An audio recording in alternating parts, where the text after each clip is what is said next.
आपका काम है नाम जाप करना। आप केवल नाम, कोई बड़ी बात नहीं है। 1 घंटा निकालो, 1 घंटा निकालो जब आपको मिल जाए, और वो 1 घंटा भी ऐसा निकालो जिसमें आप आपके घर के काम करते रहो।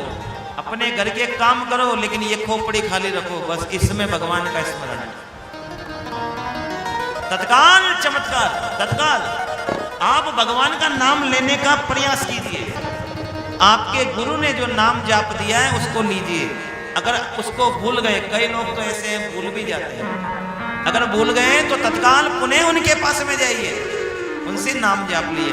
कहा जाता है कि अगर 90 दिवस तक गुरु के द्वारा दीक्षा लेने के बाद जो नाम जाप मिलता है, 90 दिवस तक आप उसका भजन नहीं करते हैं तो वह दीक्षा निरर्थक हो जाती है। आपको पुनः नाम धाम लेना पड़ेगा, पुनः नाम धाम लेना चाहिए, ये नियम है। गुरु के द्वारा दिए गए नाम का जाप, रावण को भगवान कैसे मिले? रावण ने गुरु बनाया शंकर भगवान को, दीक्षा लिए। आप रावण को कोई साधारण व्यक्ति समझते हैं क्या? रावण ने दीक्षा ली भगवान से, दीक्षा लेकर नाम जाप किया। बिना दीक्षा के, बिना नाम के परमात्मा प्राप्त नहीं होते। हम कहते हैं तपस्या की, तपस्या रावण ने तप किया जब भगवान प्रकट हुए, बिना तप के थोड़ी। रावण के पास में कितनी अतुल संपत्ति थी, किससे प्राप्त हुई? तपस्या से। अतुल संपत्ति प्राप्त हुई तप से। अंधकासुर को त्रिलोकी का राज, स्वर्ग का, मृत्यु लोक का और पाताल लोक का, तीनों लोकों का राज किससे प्राप्त हुआ? तप से।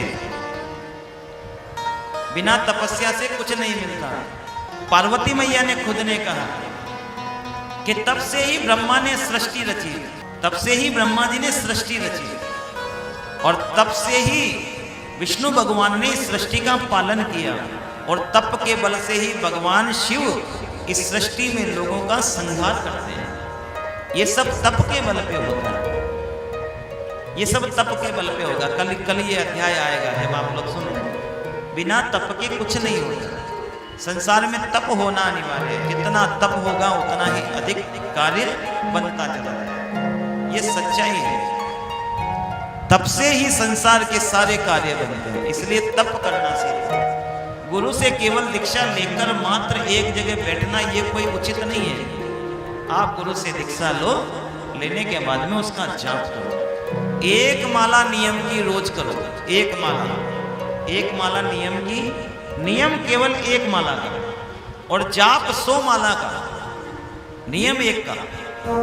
क्योंकि अनेकों प्रकार के कार्य होते हैं, उस कार्य में अगर आप लोग अवरोध उत्पन्न होता है तो 1 माला नियम की तो रोज करनी ही करनी है। अब उसके अलावा आप जितनी चाहो उतनी करो, जितनी चाहो उतनी करो, जितनी करोगे उतनी करो। कहते हैं महामृत्युंजय जबकि 5.25 लाख जाप कर लिया जाए तो रोग कट जाते हैं। 5.25 लाख जाप, लेकिन 5.25 लाख जाप करने पड़ते हैं। 5.25 लाख पंचाक्षरी मंत्र का जाप करते हैं तो मंत्र प्रभाव देने लगता है। 1 लाख जाप से मंत्र सिद्ध हो जाता है। 1 लाख जाप हम जब भगवान के करते हैं तो मंत्र सिद्ध हो जाता है। लेकिन कोई भी मंत्र का जाप करने से पहले उस मंत्र की दीक्षा लेना अनिवार्य है। दीक्षा लेकर मंत्र का जाप करना चाहिए। बिना दीक्षा से किसी भी मंत्र का जाप करना उचित नहीं है। क्यों? क्योंकि श्रम बढ़ जाता है, क्योंकि मंत्र को सिद्ध करने में बड़ा समय लग जाता है। और अगर गुरु के द्वारा जो मंत्र दिया जाता है, गुरु मंत्र सदैव सिद्ध होता है, तो वो तत्काल प्रभाव देना प्रारंभ करता है। जब हम गुरु मंत्र का जाप करेंगे भीतर भक्ति पैदा होगी, और जब भक्ति पैदा होगी तो क्या होगा?